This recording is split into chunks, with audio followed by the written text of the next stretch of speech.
Dabā gājējs. Dabā gājējs. Atklāj un piedzīvo mežu podkāstā ar Kārli Taukaču Un Inesu Pučeku. Mums šajā epizodē ir gaidāma dzīvespriecīga vai pat dzirkstoša saruna. Un, ja vēsās un lietainās rudens dienas vairāk iedomājamies pavadīt siltā sagā, ietinušies telpā, kaut kur istabā, kur varbūt silda kamīns ar tējas krūzi rokās, tad man šobrīd uz sarunu ir pievienojies cilvēks, kuram, manuprāt, nekāda laikapstākļa nav šķērslis, lai dienu vai nakti pavadītu mežā vai vispār kaut kur ārā. Par drosmi jebkādos laikapstākļos, iespējams pat bez telts, varbūt pat bez veikalā nopirktas pārtikas un ūdens, par izdzīvošanu un iekļaušanos dabā es sarunāšos ar drosminieku Kristapu Putiņu. Sveiks! Labrīt! Mani fascinē tavs dzīvesveids, man ir daudz jautājumu, bet pirms es iedziļinos detaļās, es ļaušu tev pašam izstāstīt dažos teikumos, kas tad īsti ir tas, ko tu dari. Dažos teikumos to man šeit diezgan grūti izstāstīt, jo tik daudz, kas tiek darīts, pat dažreiz tu atskaties uz vienu nedēļu, tev liekas, kā to vispār var nedēļas laikā izdarīt. Bet, respektīvi, man liekas, to es īsāk varētu definēt tajā, ka es vienkārši mēģinu atrast, iziet maksimāli daudz no komforta zonas. Jo es iziešu no komforta zonas redzu, kā vislabāko veidu, kā mēs kā cilvēki varam augt. Un attīstīt sevi. Sevi iepazīt. Jā, iepazīt tieši tā. Cik daudz tu esi sevi iepazinis? Tāda sajūta, ka es teiktu, ka pat nepārāk daudz. Ja tā kā tu tik daudz ko vēl jaunu izmēģini, tik daudz par sevi uzzini, ka tev tāda sajūta, ka tu tiem griestiem nemaz vispār necik neizpietojies. Jo es reizēm arī mēdzu viena pati kaut kur aizbraukt, padzīvoties teltī. Un sarunu laikā ar cilvēkiem es esmu nonākusi pie secinājuma, ka bieži vien cilvēkiem ir bail palikt tieši vieniem ar sevi. Varbūt viņiem nav tik ļoti bail no vides. Vieniem vai palikt tieši mežā vienam. Jā, tad bieži vien jau saka, ka cilvēks, ar kurus vairāk laika pavadēs tu pats, un bieži vien tāpēc daudz tā kā meklē, pavada visu laiku ar draugiem, un tāpēc viņiem ir bail būt ar sevi bez mazai, jo būt savās domās. Jā, viņi varbūt nezina, vai varēs izklaidēt sevi, vai pašam ar sevi būs interesanti. Kā ir ar tevi? Tu pats sev esi tāds labs domu sarunu biedrs? Jā, absolūti. Man tā kā esmu ļoti, ļoti pieredzis būt viens, un tagad gan labi es pavadu ļoti daudz laika draudzeni, bet iepriekš es pavadīju tiešām ļoti daudz laika viens, braucot uz saulēktiem viens, ejot kempingot viens laiku pa laikam, protams, kāds pievienojas, kas forši, bet pārsvarā kad, tāpēc, ka man, teiksim, tā darba dienas nav tik konkrētas, līdz ar to es arī nevarēju tik viegli atrast sev kaut kādus kompanionus, kas man varētu braukt līdzi tajos saulēktos, jo kurš tur, piemēram, vasarā to gribētu kaut kādā otrdienā 3:00 naktī celties, lai varētu skatīties saulēkt. Tāds cilvēks vienkārši grūti atrast. Jā, grūti cilvēkiem piecelties arī ir tik agri. Tātad, tu esi tāds skaistu saulēktu meklētājs, tev garšo kafiju, un tev patīk nakšņot mežā. Tās ir apmēram tādas 3 lietas, ko mēs varam cilvēkiem pateikt, lai mazliet vairāk iepazītu tevi, vai varbūt ir vēl kaut kas tevi definē? Diskomforta meklētājs. Vēl noteikti jāpiemetina, tad ir ziemaspeldes, kas arī ir tāds... Es jau iedomājos, man paliek augsti. Labi, bet kā tas viss sākās? Kā tu nonāci līdz tam, ka tev ir jānodarbojas ar šādām lietām? Godīgi sakot, man šeit tas ir jau no bērnības. Bērnībā pavadīju vasaras Ogrē, un tur mums īpašums vecākiem ir burtiskais sētas ir mežs, cauri pagalmam var teikt tā kupe, un līdz ar to tu pavadot vienkārši to laiku dabā, saproti, ka tu tādu enerģiju nekur citur pilsētā nevari iegūt. Un tagad, kad es pārsvarā pats dzīvojos pa pilsētu, tad tu saproti, ka to enerģiju, ko tu dabū mežā, tu nevari dabūt pilsētā. Un tāpēc tā kā gribās tik daudz varbūt laika pavadīt pie dabas. Es to ļoti labi saprotu. Es pat arī esmu no laukiem un tie lauki ļoti, ļoti sauc atpakaļ, bet tajā pilsētā ir tik daudz visādi darbi, ka reizēm nevar izrauties vienkārši. Jā, plēst sevi gandrīz vai uz pusēm. Ja tev jāpaliek ir pilsētā, bet ļoti gribas uz laukiem, tad tev ir tāpat ar Ogri.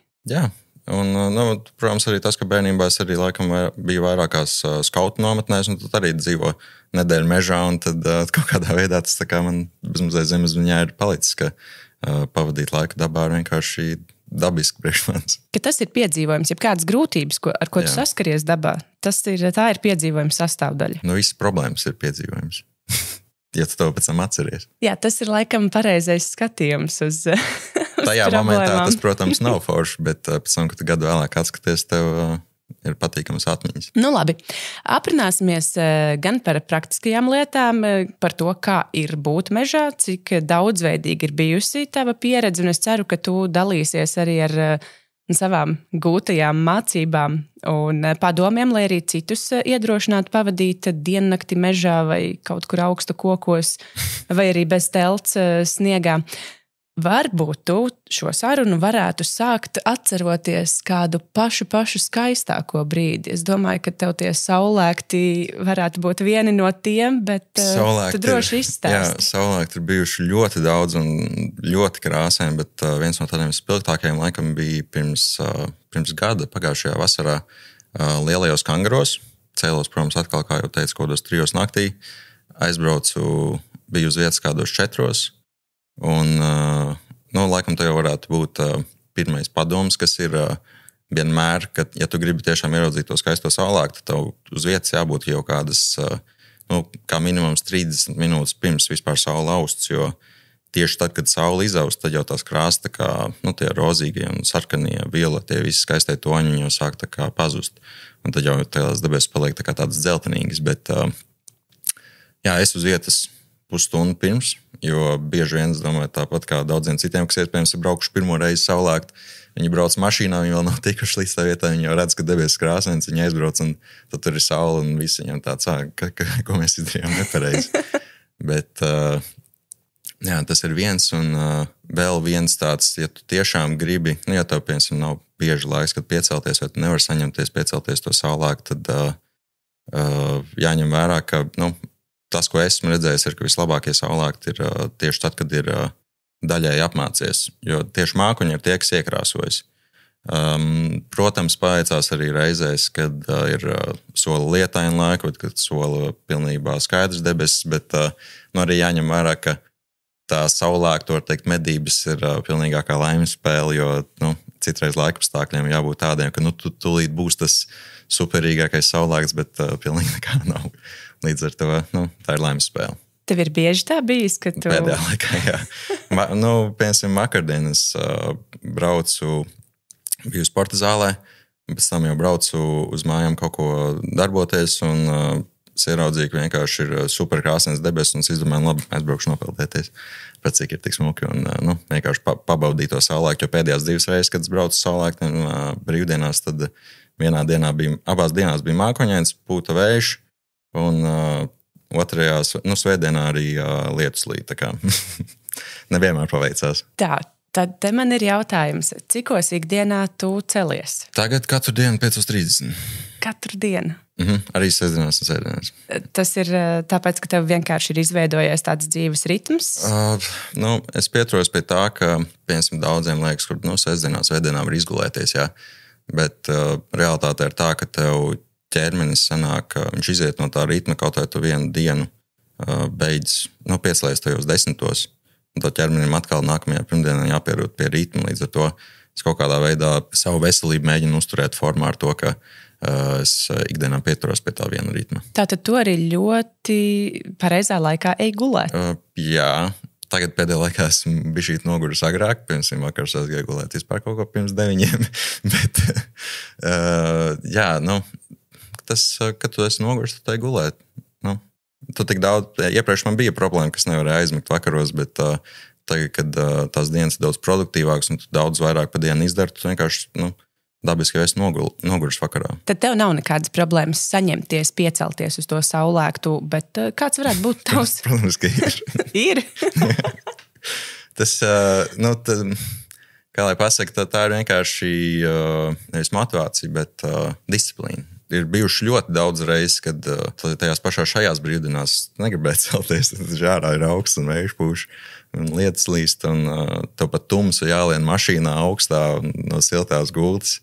Protams, ka negribās, bet tā viss ir disciplīna, ka tu vienkārši saproti, kaut kādā mērā, kaut vai es ar to, piemēram, ar tiem saulēktiem nepelnu naudu, bet tā kaut kādā mērā tas ir mans darbs, jo man jāuztur man sociālā tīkla, un tev ir jāceļās, un tu pat īsti nedomā, ka nepiecelties pat nav tāds variants vispār. Tu vienkārši ņem un celies un ej un dari, un bieži vien, ko esmu sapratis, ja tev no rīta, piemēram, negribās celties, tad pēc tam, kad tu brauc mājās, tu esi nenormāli priecīgs, ka tu tur biji.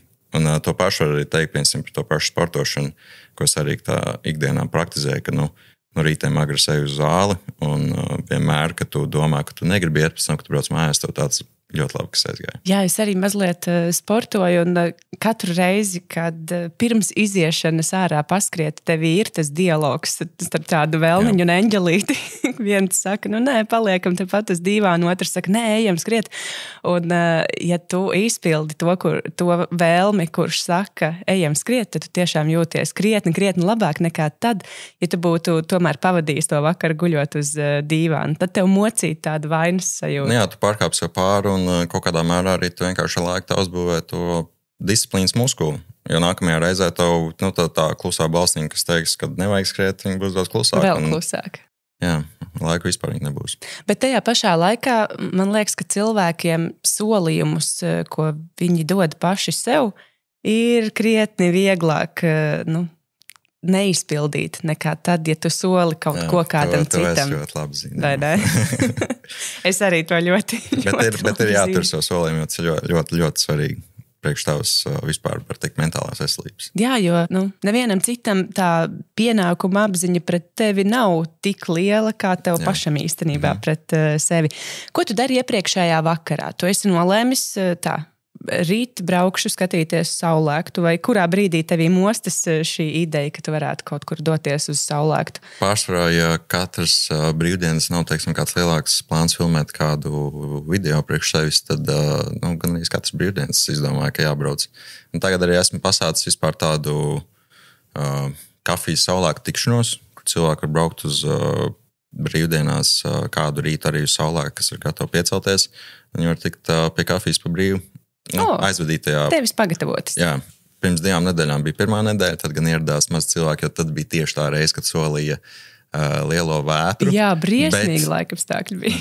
Bet mums paveicās ar to, ka vispār pat uzspīdēja saule, bija nedaudz vējš, lietus nelīja, bet stundu pēc tam pēc tās tikšanās, kad brauc mājās, tad bija normāls gāziens un vējš. Tā kā vienkārši laikapstākļus bija kā pasūtīts mums. Tad tu tādu mazliet laimes spēlē ar laikapstākļiem. Jā, bet, ja tu esi jau it kā iepriekš pirms nedēļas pateicis, paziņojis, ka tā tikšanās būs, viņa ir kāds ierodas, kaut vai viens, un tad tev jāierodas, jo citādāk to liks vilties tam cilvēkam. Tas nebūs smuki. Tas nebūs solīti. Tas nav tā, ka tu iepriekšējā vakarā pēti, kurā Latvijas vietā, kaut kādās meteoroloģijas kartēs, kurā vietā varētu būt smukāks saulēkts, un tad uz to arī brauc. Nē, es parasti izdomāju vietu, un tad es braucu, un tad es ceru, ka paveiksies. Bet ir bieži, ļoti bieži paveicies. Vai tev ir kāda mīļākā saulēkta skatīšanās vieta? Ļoti laba vieta ir Jūrkalnas stāvkrasts. Tur ir tālu jābrauc. Bet tur ir bijuši pārsvarā man skaisti saulrieti. Bet vienreiz mēģināju paspēt arī saulēktu. No Rīgas braucot, jā. Bet es nepaspēju, jo es palīdzēju vienam cilvēkam aizvest viņu atpakaļ skuldīgi. Viņš tur nabadzīgs gāja pa ceļu. Ziedoja savu saulēktu. Jā. Nekas sakrāja karmas punktus. Tieši tā, nākamreiz redzējuši. Labi. Vai tev ir vēl kādi ieteikumi, mazliet tuvāk par Jūrkalnu cilvēkiem, kur viņi varētu aizbraukt, pabaudīt saulēktus? Dabas vietas jau ļoti daudz. Man liekas, viena no labākajām vietām ir Purvi. Tas pats Ķemerpurs, Cenas Tīrelis, Kaņiera ezers. Tur ļoti smuki, jo tu uz visām debes pusēm redzi no skatu torņa. Tiem, kas nezinu, ir arī īstenībā otrā ezera pusē Kaņierim vēl viens skatu tornis, ko es pats tikai šajā sezonā uzzināju. Iespējams, es pat zinu to. Jā, es nezinu konkrēti nosaukumu, bet kaut kāds kalns tas ir. Ļoti skaisti ir Lilastes garezeri. Es gan nezinu par saulēktiem, bet vispār tāda ļoti skaista pastaiga vieta, ko es arī pirms pāris gadiem no vienas fotogrāfas uzzināju. Tad būtībā tu koncentrējies uz tādiem skatu torņiem. Laikam jā, jo tu uzkāpjot augšā, tu daudz labāk redzi to citās vietās vienkārši, ja tu stāv vienkārši taksti, tev koku priekšā diezgan daudz. Vai arī pat, ja tas mežs ir kādus 200 metru vai 100 metru attālumā, tāpat tev, tu neredzi tajā leņķī, lai tu redzētu tās smukās debesis tālāk tālumā. Labi, es ceru, ka cilvēki ņems vērā. Un vēl viena laba lieta ir lielai Kangari, tas arī diezgan tūrīgi, man liekas, 40 minūtes. Jā. Tas ir tā vieta, kur es to smukāko saulēktu redzēju. Labi. Tad šo droši vien es ceru, ka kāds pieraksta un pamēģinās kādā sestdienas rītā piecelties. Lai gan tagad rudens ziemas sezonā, tad jau redz saulēkts. Tad jau, var arī mazliet vēlāk celties. Bet tev nav tāda, gada laika. Vasara, ziema, rudens, pavasaris vienalga. Jebkurā brīdī tu brauc skatīties saulēktus. Jā. Tu mazliet arī tā kā kolekcionē tos? Man arhīvos stāv cietajā diskā pēdējo gadu visi kadri. Esi saskaitījis, cik saulēktus tu esi redzējis? Tas būtu jāizdara intereses pēc, bet līdz šim ne. Ja būtu jāmin, tad es teiktu vismaz kādi 50, 60. Tas nav daudz. Bet, es jau domāju, ka tu tūlīt teiksi, kādi 500. Nē, tas, jo man liekas, ka tā kārtīgāk sākus tos saulēktus medīt, var teikt, pirms kādiem 2-3 gadiem. Tā kā pat šitā laika periods ir normāli. Tas ir skaists nosaukums, saulēktu mednieks. Jā. Tad tā es varētu turpmāk šajā sarunā tevi saukt. Bet labi, mēs varam pieķerties mazliet vairāk klāt tai būšanai dabā, ne tikai uz to īso brīdi, kad tu apskaties saulēktus, bet arī pavadīt 24 stundas dabā, varbūt pat vairāk. Cik ir ilgākais laiks, ko tu esi pavadījis kādā pārgājienā vai vienkārši mežā? Man liekas, ka lielākais tas nav nekas tāds, tas pašs, man liekas, 2 diennaktis. Parasti, brīvdienas, pēc, kad labi, īstenībā skautu nometnēs tās bija nedēļa. Bet tas bija daudz, jau bija bērnībā, jā. Tas jau gandrīz vairs neskaitās. Bet pēdējā laikā nē, man liekas, ka 2 dienas, jo tev pēc tam 2 dienām vienkārši, piemēram, tieši pa ziemu runājot, ir tev ķermenis tiešām ļoti nogurst. No tā, ka viņam naktī tev tomēr ir jāuztur siltu. Tu daudz kaloriju sadedzini, tu to rīt pamosties, un tas diezgan izsalts. Un līdz tāds nedēļa būtu diezgan grūti tā izturēt. Būtu daudz ēdienas arī jāņem līdzi. Bet nakšņojot ziemā, mežā, tu neizmanto guļamais? Izmantoju, protams, bet tāpat tev ķermenis tāpat sevi silda. To, ko tai seja paliek atklāt, un tev galva atdziest visātrāk, un līdz ar to seja arī.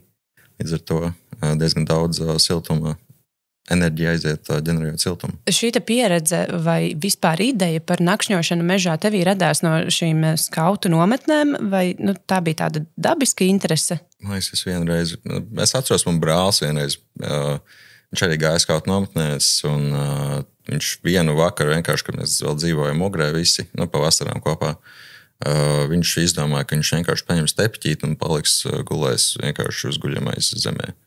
Un es nezinu, kaut kā visu laiku man bija tā doma iesējas, kā to vispār var izdarīt, kā kaut ko tādu ir izdomāt darīt. Un nezinu, tad vienreiz arī pamēģināju novērt telti un kaut kā uzrunāju tas, bet es to vairāk laikam formātu kā kaut kāda veida meditāciju sev, ka tas palīdz atslēgties no tās ikdienas, un tieši tāpēc man laikam patīk to tik ļoti darīt. Un tajā brīdī noteikti notiek visādas interesantas lietas, kaut vai skaņas mežā, vai tev ir jādomā par to, kā tu sevi pabaros, kā tu uzcels telti. Tas ir, man liekas, tas brīdis, kad tu ļoti esi tur uz vietas. Jā, tieši tā. Tas arī ir tas, ko to es arī saucu par to meditāciju ceļš ziemā, jo to ziemā ir jāparūpēs par to, pirmkārt, lai tev būtu silti. Tad tev visu laiku ir jākustās priekš tā, tev ir jāmeklē malku ugunskuram, tai to malku meklē, uz tā ugunskura pagatavo kaut kādu ēdienu, tu sagatavo vietu, kur tu nakšņosi, un kaut kādā veidā, ka tu visu to organizē, ka tu visu to dari, tu vispār par neko citu nedomā. Un tā arī tā meditācija, jo pilsētā esot, tu domā par 100 lietām, tu brauc sastrēgumā, domā par darbu, tu domā par darbu, par visu. Darbs, visu laiku ir galvā, vai ne? Jā. Kas atrodas tavā mugursomā, kad tu dodies mežā? Pārāk daudz, kas. Cik tā ir smaga tad? Nē, zinu, kā ir tā, ka pārsvarā es īstenībā tādos baigi garos pārgājienos neeju.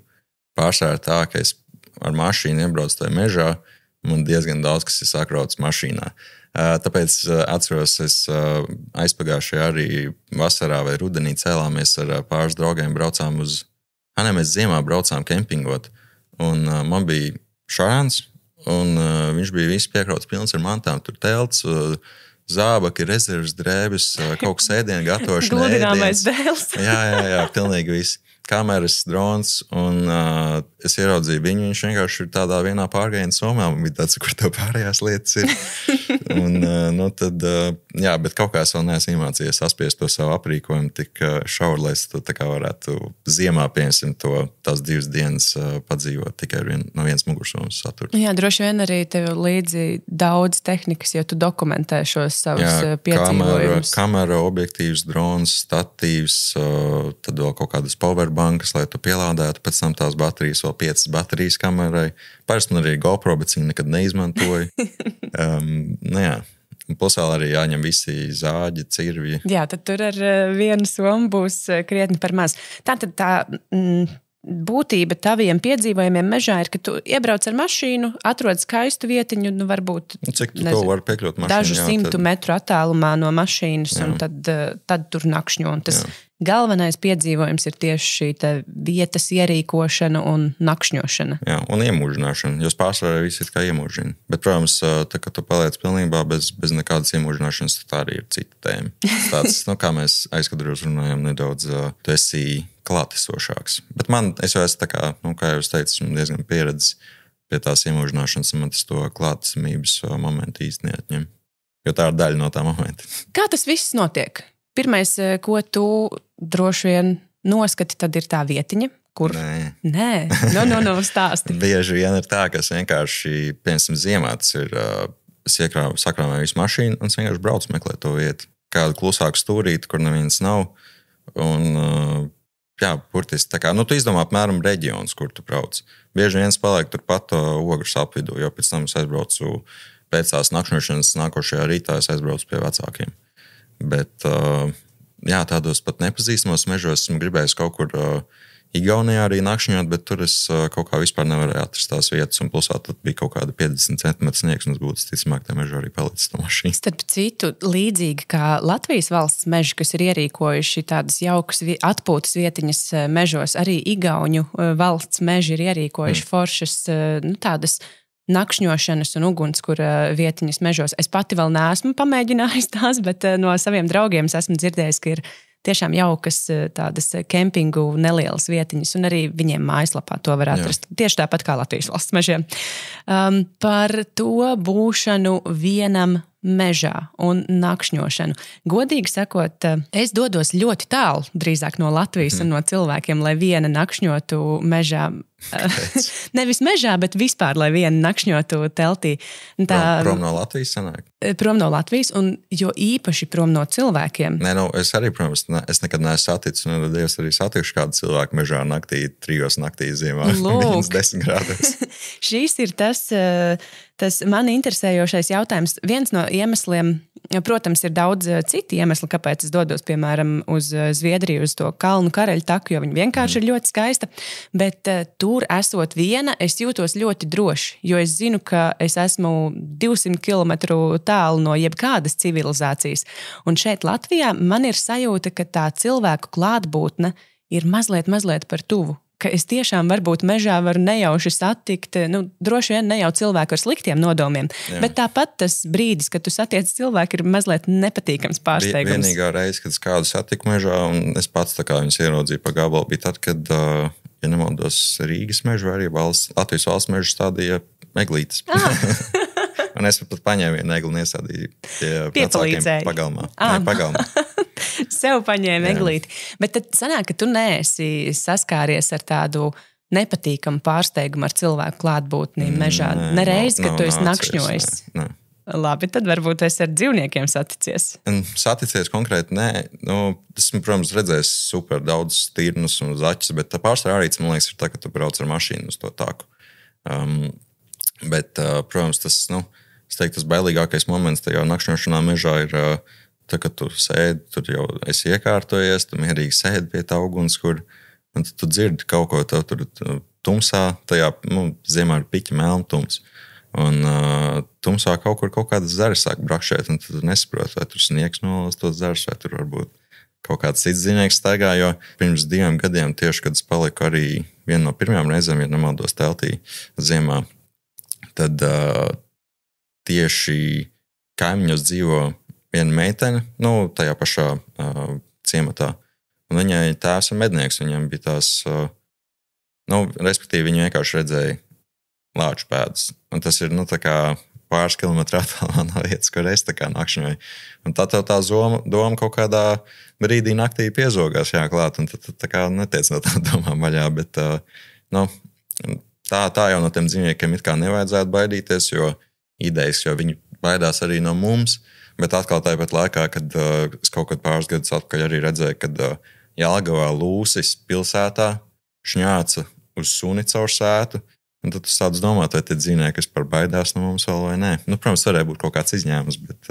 Un tad tu to savu hamaku cēl aizvien augstāk un augstāk kokos. Jā, tu īstenībā diezgan praktizēji augstiņu likt. Tieši dzīvnieku dēļ, vai tev vienkārši gribas to pieredzi? Kaut kādā veidā tas iedod to drošību, vienkārši komfortu. Piemēram, ja tu iekārt ļoti zemu, tad es arī paliku ar vienu draugu tajā pašā Jūrkalnē, Pāvilostā, mežā, un mums kaut kādus, nezinu, mēs iepriekš jau bijām aizbriduši līdz tā vietai pa to mežu, jo mēs tur kaut ko filmējām, un 200 metrus no mums vienkārši bija izbradāts grāvis, kur bija meža cūks, un pēc tam naktī viņus tur varēja dzirdēt. Un viņš gulēja gandrīz pie zemes, un es reāli iekāpu hamakā no mašīnas jumta. Bet tā kā tās meža cūks, viņas jau ir idejas diezgan bīstami dzīvnieki, jo viņiem ir tie ilkņi. Jā, sastapties ar meža cūku mammu, kurai līdzi ir bērniņi. Tad tas varētu diezgan bēdīgi beigties, bet par laimi man nekas tāds vēl nav gadījies. Tad tev nav bijusi tāda nepatīkami pārsteidzoša tikšanās ar dzīvniekiem? Tikai kaut kādas skaņas. Atceros vienreiz gulēju arī hamakā, un man likās kaut kādos 4 tādā krēslā, ka kāds kaut kur spiedz. Un kaut kādas 3 reizes to dzirdēju, bet beigās sapratu, laikam kaut kāds putns bija, bet diezgan kārtīgi pārbiedējā. Tu iedomājies, tu guli viens pats, tev ir apkārt tumšs un pēkšņi tu dzirdi, ka kaut kāda bezmazliet sieviete kliedz, un tu domā, kas tā pa skaņu. Es zinu, man bija līdzīga pieredze Somijā. Tur ir ļoti skaists Repavesi Nacionālais dabas parks, un tajā parkā mīt ļoti dīvaini putni, kas 5 no rīta tiešām kliedz, bet tā skaņa ir tāda, ka tie būtu kaut kādi dinozauru veidīgi putni, kas tālumā kliedz. To es arī pirmo reizi, kad izdzirdēju, diezgan pārbijos. Par nakšņošanu tev ir bail vai vairs nav bail palikt tumsā mežā? Kaut kādā mērā es jau esmu adaptējies, bet, ja nav tās dīvainās skaņas, bet pats galvenais ir, ja tu izdzirdi to vienu skaņu, tad nemēģini klausīties. Jo tad tu jau zemapziņā sāc jau vairāk domāt par to visu. Iztēlē visu kaut ko izdomā, tu nevari no tā aizbēgt tieši tā. Bet, tā kā, ja tur kaut kas nobrakšs, vienreiz nobrakšķēju un visu, un tad īsti tur nav no kā baidīties. Citreiz, labi, protams, par to pašu lācu runājot, ja es tur guļu teltī un es dzirdu kaut kur kādreiz kāds kaut kur bišķī tālāk, kad jau staigā pilnīgi, un tad nav tā, ka es baigi gribu to galvu bāzt ārā un skatīties, kas tur ir. Protams, citi ir redzēti video, kur foršs cilvēks atver telti un tur tev zirgs priekšā, bet šajā gadījumā es nezinu, kas man tur toreiz mežā ziemā ložiņāja apkārt. Varbūt kāda lapsiņa, varbūt zaķīte. Bet tev ir bijusi tāda tiešām izteikti bailīga epizode, kurā tu jūties ļoti neomalīgi un es nezinu, varbūt pat domā par braukšanu projām? Šobrīd es gribētu teikt, ka nav bijusi.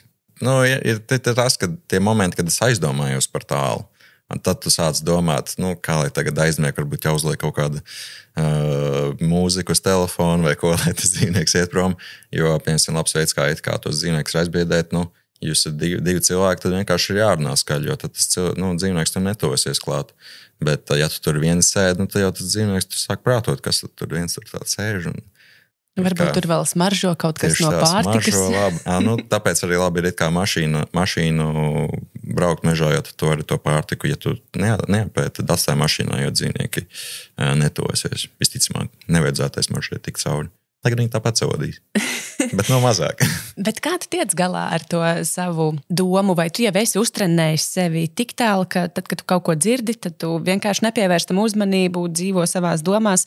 es domāju, kā tikt pāri tam baiļu izbīļu varbūt brīdim, kad tu izdzirdi kaut ko un kā tu spēji aizmigt? Ziemā vispār gur kādas 4 stundas mežā, es nevaru aizmigt.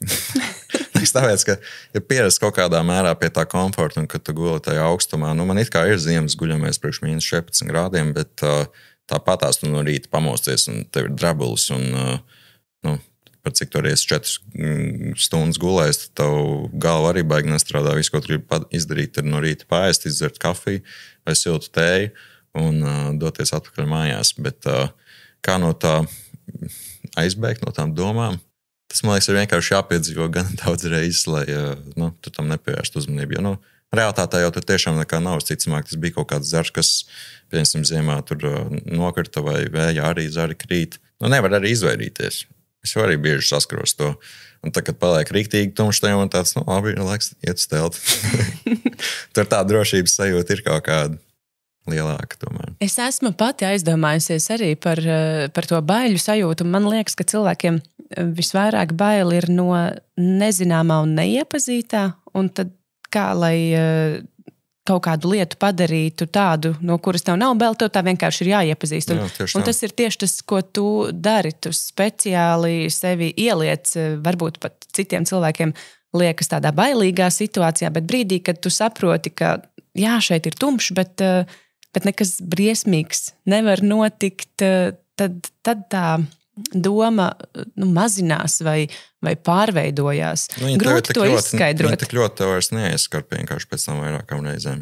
Bet tas jau, man liekas, ir normāli, ka šeit lielākā daļa cilvēku, teiksim, no tumsā nejūtas, kaut kā, ja nebaidās, tad nejūtas omulīgi. Ja to kaut kādas skaņas dzird, tas vienkārši naturāli, ka tu baidies no tā. Bet tev ir lukturīts līdzi parasti. Protams, ka man ir lukturīts.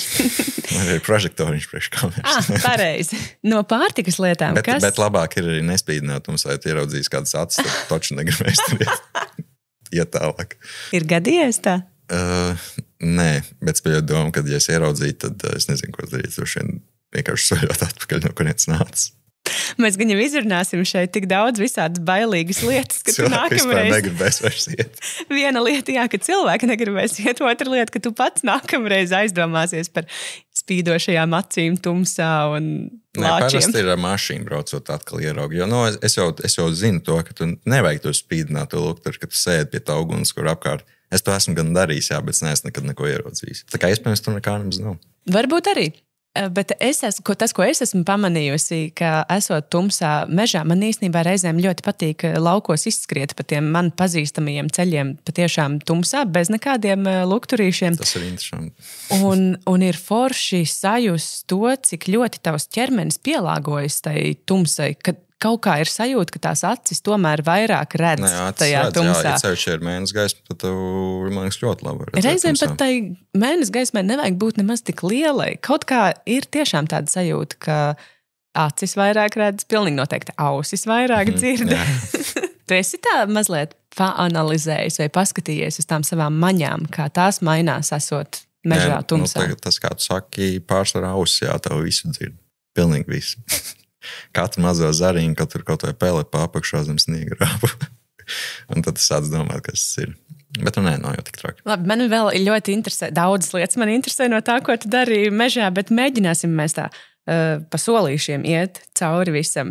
Mēs mazliet pieskārāmies tavas mugursomas saturam. Tas ir ļoti liels, bet viena svarīga sastāvdaļa noteikti ir pārtika, kas tev ir līdzi, vai varbūt pat nav līdzi. Pārsvarā ir līdzi, jāatzīst. Jā. Nē, es esmu tik ekstrēms vēl, bet gribētos. Pamēģināt vispār bez pārtikas palikt mežā vai mēģināt mežā atrast? Tad es ticamāk neēst. Vai arī vasarā varētu nogām pārtikt. Bet pārsvarā nē. Tā mana labākā recepte mežā bija vienkārši meža burgeris uztaisīt. Bet, protams, garša ir neaprakstām labi, ka tu esi to visu gatavojies tā kā uz ugunskura. Bet man jau pāris cilvēks smējās un jautā, vai tiešām burgeris bija labs, vai vienkārši bija tik izsalts, ka viņš garšoja tik labi. Bet nē, pārsvarā, jā, es iepērku pārtiku, jo kaut kādā mērā arī tā, ka tu visu laiku darbojies pa to mežu, man tik ļoti negribās ēst mežā. Tu kaut ko gribi it kā uzkost, jā, bet tu uztaisi to vienu kārtīgo maltīti, kas, piemēram, manā gadījumā bieži kaut kādu burgeri vai tā paša ugunskurā iemet kartupeļus un kaut kādu gaļiņu piecep klāt, bet tā, ka es tur no pilnīgas nulītes un tādu riktīgu recepti taisīt, tās vēl neesmu laikam darījis, ne. Bet gribētos, jo es gribu iemācīties, jo es nesen nopirku pat čugunu pānu, lai uz ugunskuriem taisītu kārtīgi ēdienus. Bet viņu vienreiz es lietoju tikai. Es esmu pankūks cepusi mežā. Vot kartupeļu pankūks gribu uztaisīt.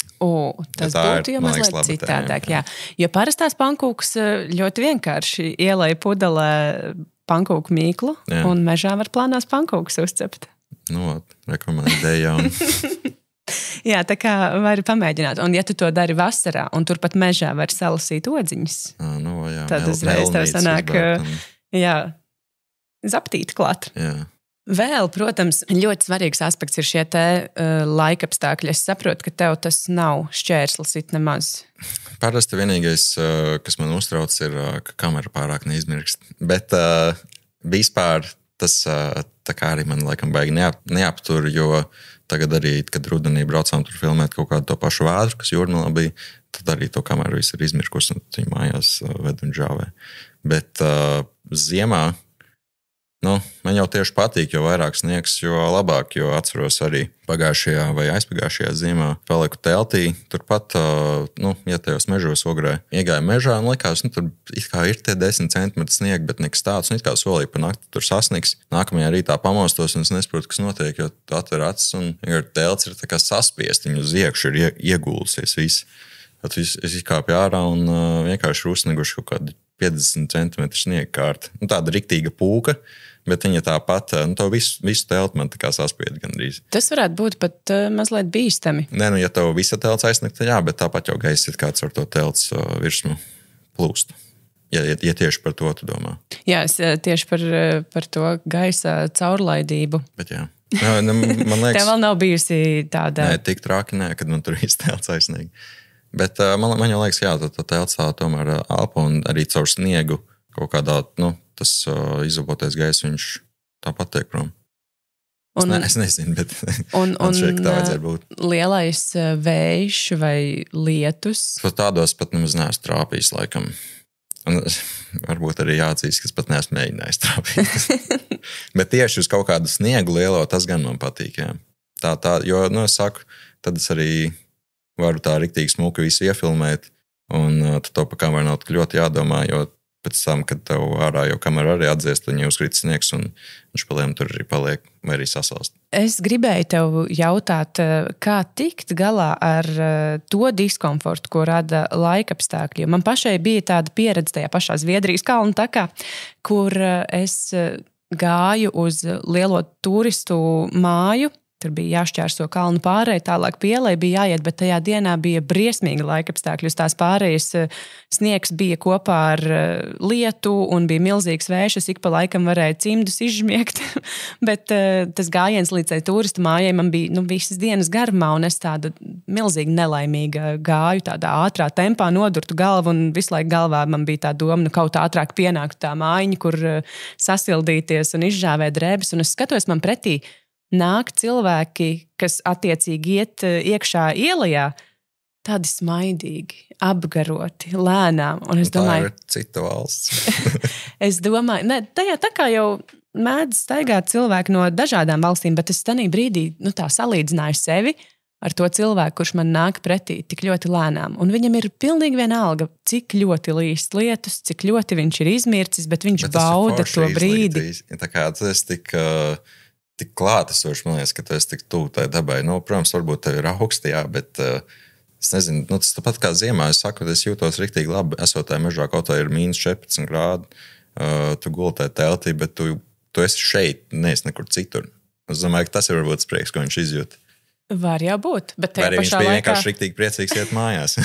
Bet tajā pašā laikā es arī biju ļoti klātesoša. Man drēbes bija izmirkušas līdz pēdējai vīlītei. Telefons nedarbojās un arī uz pleciem smaga mugursoma, bet manī bija tāds ātrāk jātiek cauri šiem laikapstākļiem. Un es ļoti gribētu iemācīties to, ka tu esi spējīgs priecāties arī bet par to, ka tu salīsti. Tas ir atkarīgs, man liekas, ļoti no tavas veselības, jo, piemēram, pāris gadus atpakaļ, kad es netaisīju ziemas peldes, es no mišķīt būtu izmirts un viss būtu slims. Jā. Tagad, kad es sāku ziemas peldes, man ir imunitāte uzlabojusies nenormāli daudz. Un, protams, tas ir viss apvienojams ar veselīgu uzturu un sportošanu. Bet tagad ziemā, ja es iepriekš ziemas noslimoju bezmazliet pusotru mēnesi pa visu ziemu, tad tagad es labi jau vienu reizi kaut kādu klapu saķeru un visu. Tas ir, piemēram, jo ja slapi staigā pa to taku, tad tu jau arī domā, tagad jau droši vien nākamā nedēļa būs mājās, jau būšu slima bez mazai. Un līdz ar to tāpēc tu esi tik nelaimīgi. Bet ja tev tas laikapstākļus neietekmē ar to, ka tu esi slapi, tad to, man liekas, arī varētu vairāk izbaudīt. Ja tu apzinies to, ka viņš tev neietekmēs. Es vispār pa dzīvi esmu tāda salīga, bet ap citu es esmu no daudziem cilvēkiem dzirdējusi tieši to, ko tu šobrīd pateici, ka tad, kad tu sāc ar tām ziemas peldēm darboties, tad varbūt tev pat neliekas ārā tik augsti. Nē, augsti ir tāpat. Augsti ir tāpat? Jā. Jo... Tas ir tāds ļoti, ļoti daudz tā domā, ka tā ir, bet tā nav. Tas tā kā neietekmē to, ka tev... tev labi, tev varbūt rokas nesautu tik daudz, jo tev labāk viņas tiek apasiņotas, bet tāpatās ir tikpat augsts. Un tikpat augsts ir arī ielīst tajā ūdenī, bet tev vienkārši veselība ir daudz labāka. Un atkal tas mentālais bloks tev viņš nav, jo tu esi pieradusi, tu esi to disciplīnas muskulu uzbūvējis, ja tu katru otro dienu vai sākumā pirms reizi nedēļā ielien tajā ūdenī. Mazliet man sagrāvi tās ekspektācijas par augstajām peldēm, jo tajā pašā Zviedrijas takā, kur es mēdzu nedēļu pavadīt, es katru nakti salstu teltī. Arī... bet tas jau ir ļoti individuāli. Katram jau individuāli iedarbojas tās peldes, un var jau būt, ka kādam arī nav pēc tam tik augsti. Viņš, teiksim, pierod pie tā augstuma. Es ļoti ceru. Bet tas nenozīmē, ka es tās sākšu praktizēt, jo man liekas, tas brīdis, kad tev ir jālien tajā ūdenī iekšā. Tas ir vislabākais dienas moments. Tu sev esi tā iestāstījis, vai tā patiešām ir? Nē, pēc tam, kad tu iznāc, tad labākais moments, jo tā sajūta ir, piemēram, tagad rudenī ieejot tajā peldē. Ir grūti ieiet, bet, kad tu iznāc ārā, tad, teiksim, tā ir vieglāk pārliecināt tos, kur nav to darījuši, kad viņi izlēn ārā, tā sajūta ir vienkārši neaprakstām. Tev nav augsts tajā brīdī, tev nav augsts, kad saģērbies. Tur tāds, es tik ūdenī biju. Tur reāli peldēju 4 grādos kādos. Vai tad, kad tu nakšņo mežā, tu izdomā arī nopeldēties, vai kādas tās aktivitātes vai lietas, ko tu dari, kā tu sevi izklaidē, esot mežā? Baigi laika jau izklaidēm nav, jo diena jau ir ziemā tik gara, cik viņi ir. Un par cik es parasti nebraucu jau no rīta uz to mežu, tā ir brauc kaut kādā pēcpusdienā. Tad tā arī ir, ko es stāstīju. Tu ej uz mežu, dabū malku, tu uzcel telti vai iekārto hamaku vietu. Bet hamakās neesmu laikam ziemā palicis, tikai teltīs. Pavasarām paliek tikai hamakā. Bet, tad tu uztais ēdienu, paēd, un tad jau tu mums ir klāt. Tev pa lielam nav ko vairs darīt, kad tu mums ir klāt. Tu vari pasēdēt pie ugunskura. Pie ugunskura tu vari 2 stundas nosēdēt, jā. Bet, ja ir visa kompānija, tad tu arī līdz 2 naktī nosēdēsi, tumsā sēžot runājot. Varbūt, tad tu tagad varētu padalīties ar tādiem praktiskajiem padomiem cilvēkiem, kas vēlas palikt mežā, nakšņot mežā. Ir jau tas klasiskais vecais teiciens, nepiemērot laikapstākļi, nepiemērots apģērbs tavā gadījumā. Bet cik es sapratu, tev apģērbs tāpat bija piemērots, ne? Jā, man bija gan lietus bikses, gan lietus jaka, bet tie laikapstākļi tur jau bija tādi, ka vairs tas nelīdzēja.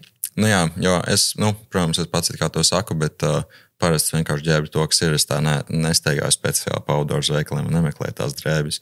Man ir kādas termobikses, tur flīses, ko uzvilkt, bet tā, ka es speciāli tur tās lietus drēbes vai kombinzonu bikses pērku vai kā daudz pērku tagad Gore-Tex apaus, es tādus nepērku, man ir vienkārši kaut kādi parastie zābaki.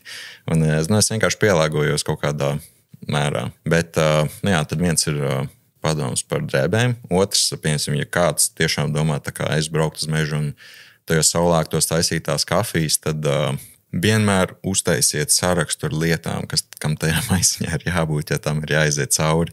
Ir bijuši reizi, kad es aizmirstu pupiņas, ir reizi, kad es biju aizmirsts kafijas dzirneviņas vai ūdeni, vai tā, ka man nebija deglim dzirksteli, tad nebija paņēmis sērkociņus. Un pats labākais, protams, bija tas, laikam, tās viens no spilgtākajiem fēliem. Man bija aizbrauc uz Igauniju, tādā rotrpāra, viena meitene. Mēs aizbraucām uz Igaunijas ziemeļiem, palikām pa nakti kaut kur mežā no tās Tulse pilsdrupām un gulējuši bijām kādu kādas 2 stundas, var teikt. Un vispār tu aizbrauc tur pusnaktī. Un kamēr tu iemīgi, tev bija jāceļās agri, jo vēl stunda bija jābrauc, aizbraucu, sākam taisīt kafiju un gāze beidzas deglī.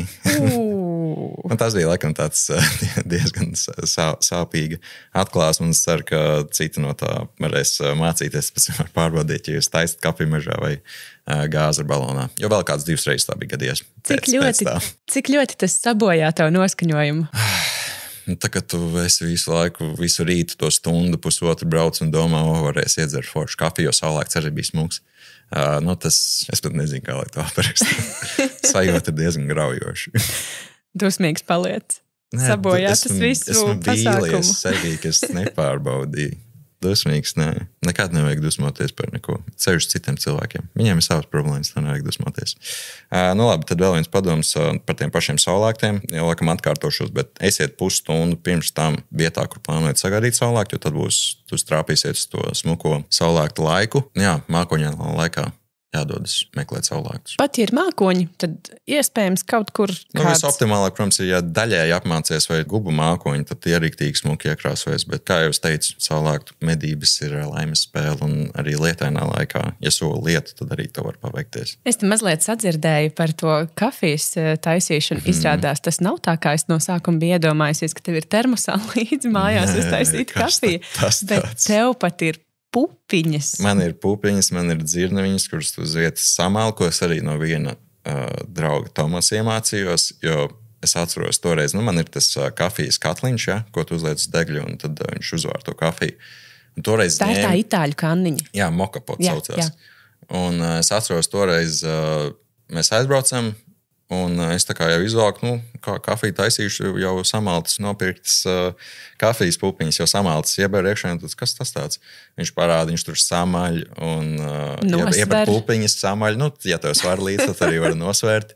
Un tā, kad es paostīju to, kā smaržo tikko samalta kafijas, sapratu, kāpēc viņš to dara, jo tu nevari salīdzināt dienu pret nakti to, kādas pupiņas ir jau iepriekš samaltas un stāv paciņā, par to, kādas viņas tikko samalts. Bet, un kopš tās reizes arī tiku pie kafijas dzirnuviņām un tagad maļu, un tas ir tāds vesels rituāls, jo, protams, to var ņemt arī termosā priekš pirmajām reizēm, bet ja tev ir āķis lūpā un tu saproti, ka tev vajag to mokapotu un degli un dzirneviņas, tad tā vienkārši, ja tev, piemēram, arī tu esi tāds riktīgs kafijas mīlis, tad tev to vajag, jo tas būs visam citādāk. Tu dzer melnu kafiju?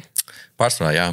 Bet, ja no rīta nav ēst, tad reizēm arī pienu pēlē. Jo sarakstā jāiekļauj reizēm arī piens, ja kāds līdzbraucējs grib pienu. Es vairāk domāju par tiem laikapstākļiem. Vārot to kafiju no rīta, ja tur pūš vējš un ja ir ļoti augsti. Nezinu, vai man gribētos vēl maltu pupiņas. Bet tā jau tu sasildies, tas jau arī tāds trendiņš. Bet tas ir vēl viens padoms, kafiju, tā, kad jūs taisiet uz degļa, tad vienmēr atrodiet aizvēju. Jo esmu taisījis arī vienu kafijas tās pusstundu pie jūras.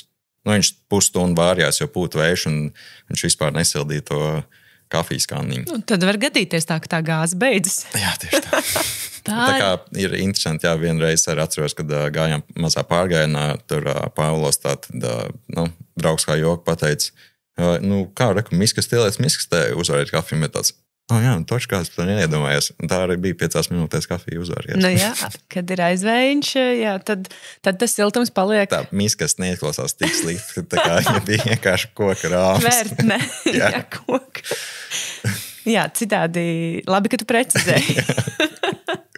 Tur var visu kaut ko izdomāt. Kur tu gūsti tādas praktiskās zināšanas pats? Vai tu mācies vienkārši pats no savām kļūdām, vai tu tomēr arī paskaties kādus video, palasi kādu grāmatu? Pārsvarā, grāmatas lasu, bet tas ir negluži par tādām tēmām, bet pārsvarā laikam jau no savām kļūdām mācoties. Protams, tu internetā kaut kādus tos īsos video arī ieraugu, un tad tāds, toči, šitā var darīt. Piemēram, tagad arī uzzināju, kā var labāk to kafiju pagatavot, kā viņi garšos vēl labāk no kaut kādiem TikTok video.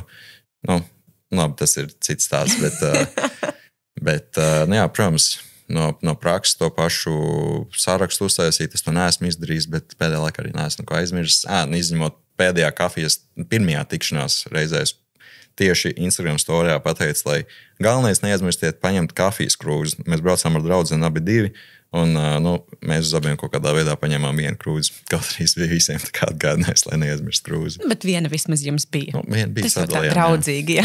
Uz diviem sadalīt.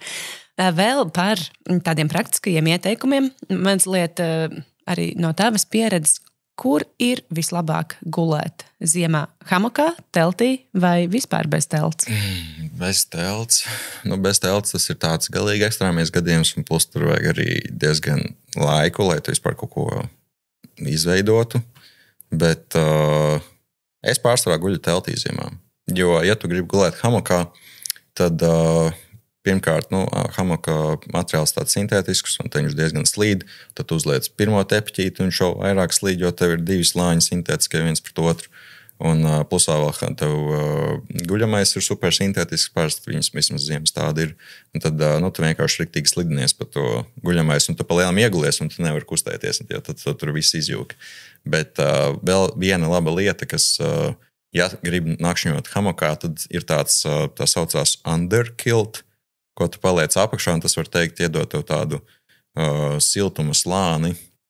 Viņš var teikt, ir tā kā atvērts guļamais. Jā, tā kā vēl viens guļamais. Tu ieliec vienkārši zem sevis guļamais, un tas super labi saglabā siltumu. Neesmu gan ziemā testējis, bet pagājušajā rudenī, kad bija tur pāris grādi, tad vispār bija gulēt tā kā vasarā. Un, teltī galvenais, lai tev apakšā ir kārtīgs matracīts, un, protams, ziemas guļamais nevajag. Tā kā es dažas reizes gulēju ziemā ar rudens guļamais. Tas bija ekstrēmi.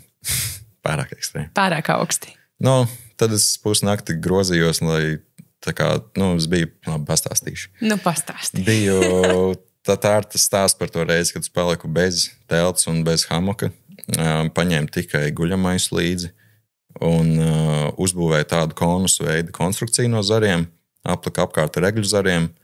Atstāja tādas mazas durtiņas, var teikt, kā viņas nebija kā durvis, vienkārši caurumu.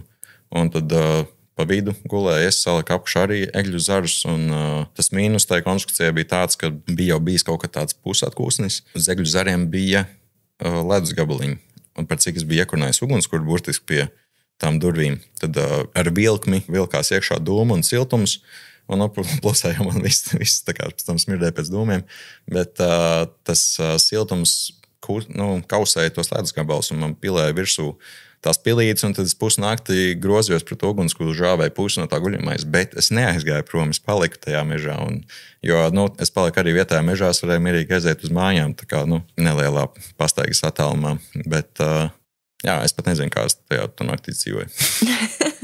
Bet tu tomēr paliec tādā mazliet drošajā zonā, ka tev ir iespēja atkāpties. Jā, tas pats tā mašīna.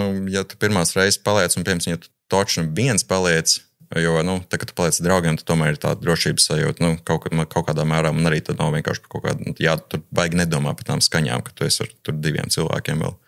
Bet, ja tu brauc ar mašīnu, tad tev vienmēr ir tā iespēja vai gulēt mašīnā, sliktākā gadījumā tu vienkārši brauc uz mājām un izgulēties normāli. Un tas jau pilnīgi normāli, ja tu kaut kas pirmajā reizē vai pirmajās 2 vai 3 nesanāk, 4. reizi tu paliksi līdz galam. Vienīgi tā viena nakts izpurgāta mazliet. Ne te īsti pagulēts, ne te mājās gultā gulēts. Bet tu kaut kādu pieredzi iegūst, un tad nākušajā reizē zini, kas jādara. Taisnība, tā ir liela pieredze, no kuras mācīties.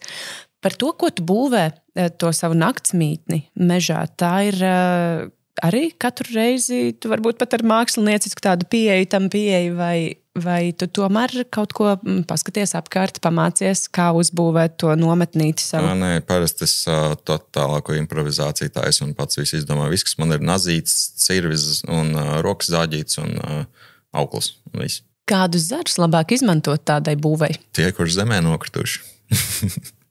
Teiksim tā, nebojāsim dabu, bet apakšā, protams, jāliek ar egļu zari, ar daudz skujām, bet, jebkādus zarus, nav tāda konkrēta, ko es tur vajag izvēlētos. Tā kā tie, kuri ir stuvāk, tos arī lasu, jo citos mežos jau nav tik daudz to zaru, tur zemē sakrituši, ka, tev citādāk vesels koks jāgāžo, lai tu tos zarus dabūtu, un tā jau nevajag darīt. Jā, tas ir arī viens aspekts, ko es gribēju saprast, kā tu tā draudzīgi ar to dabu sadzīvo, teiksim, ugunskuram, tu vāc zemē sakritušos kokus, sausos egļu zarus. Pārsvarā. Nē, savs egļu zari jau ir arī augošām meklēm. Tu viņus vienkārši noplēs, lai tev vieglāk iekurinātos. Bet, ugunskura vietas, protams, parasti jāiekārto. Tur jānoņem nost tas sūnu slānis. Un, ja tev ir, tad apkārt kaut kādus akmeņus var arī aplikt.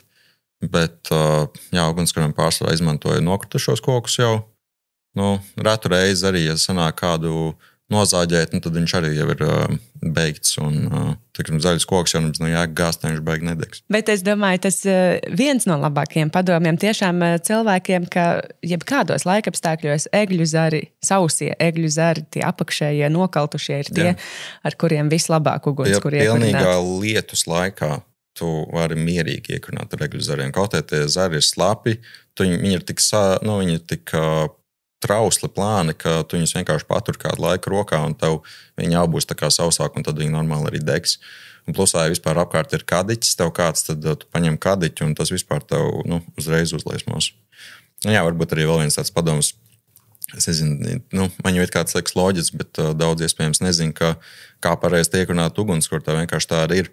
Tev ir jāsāk ar tiem mazākiem egļu zariem un tad vienkārši pakāpeniski jāliek lielāk zari.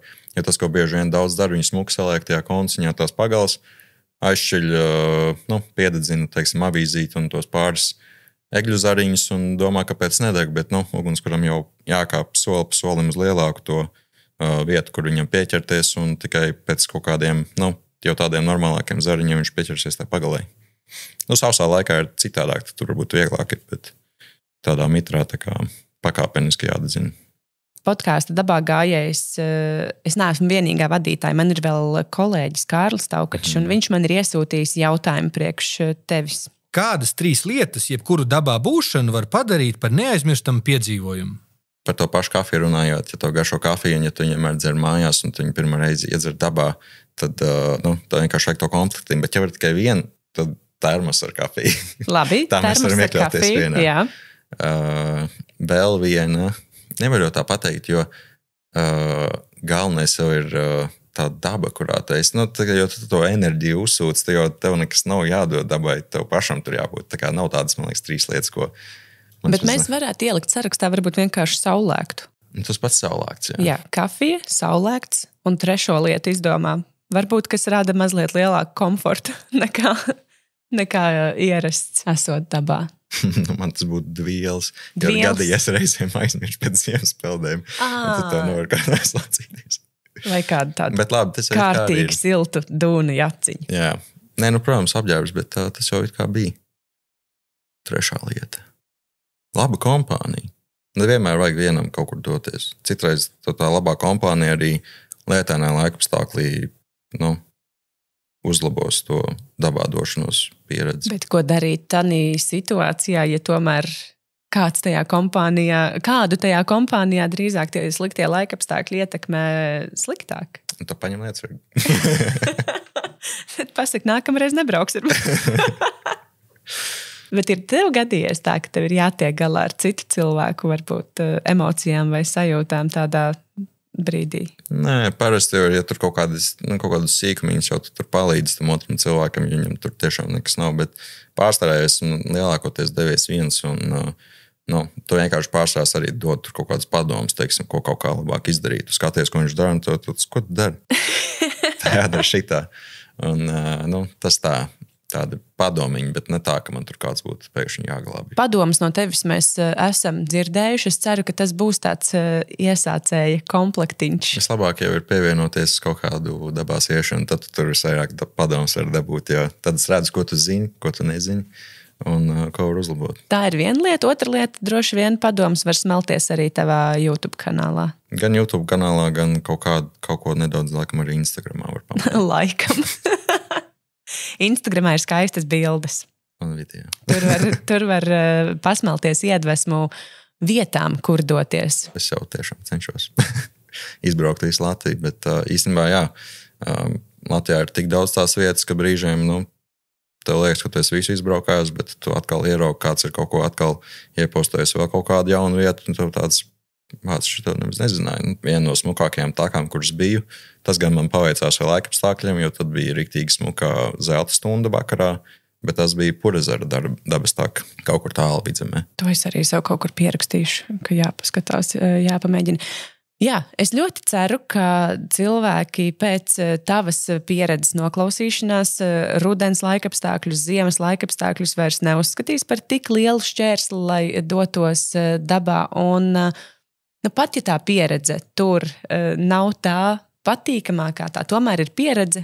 Un bieži vien jau tieši no tās grūtākās, rūgtākās pieredzes nāk vislabākās mācības, vai ne? Jā, un vislabākās atmiņas. Arī vislabākās atmiņas un vislabākie piedzīvojumi stāsti, Tieši ko stāstīt citiem cilvēkiem. Jo vienmēr cilvēkiem patīk paklausīties tajā, kā tad tev ir izgājis ar... Tas ir īstenībā ļoti smieklīgi, jo parasti video, piemēram, arī, ko es taisu, ja es uztaisu kaut kādu oriģinālu video, tad vislabāk aiziet tie aizkadri smieklīgie. Es pats video. Visas izgāšanās un viss kaut kas tāds. Man vienreiz arī bija nejauka situācija, kamēr es gāju pēc malkas ugunskuram, tikmēr ugunskurā vējš iepūt manu ūdens drošo mantu maisu un es paliku bez tā.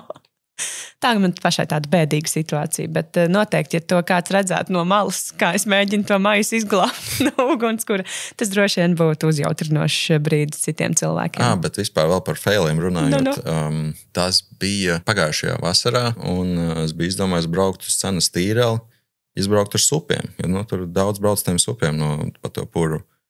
Un, labi, bija es viena meitene, un es tā kā abas divas tās supas somas nesu. Viņas jau ir smagas, viņas jau nav tik viegli panest vienu man uz pleciem, otru vēl kā abas bija jānes? Tāpēc, ka viņi nes tur kaut kādu somu, piemēram, ar kamerām un kafijas lietām, jo, kur tad bez kafijas. Un aizvelk, kā jau izzina, tas Cenas Tīreļa taka ir diezgan gara līdz tā vietai. Tur, ja nemaldos, 2 vai 2,5 kilometri pat ir. Aizvelku, un tur sagaida priekšā zīmīta, ka es tieši trāpīju uz to sezonu, ka tur nevar supot, jo tur ir tas putnu laiks. Jā. Un šo sezonu arī brauc uz saulēktu, arī ar supu tieši atkal filmēt. Un jau pašā tākas sākumā par laimi bija zīme, ka tur ir remontdarbi.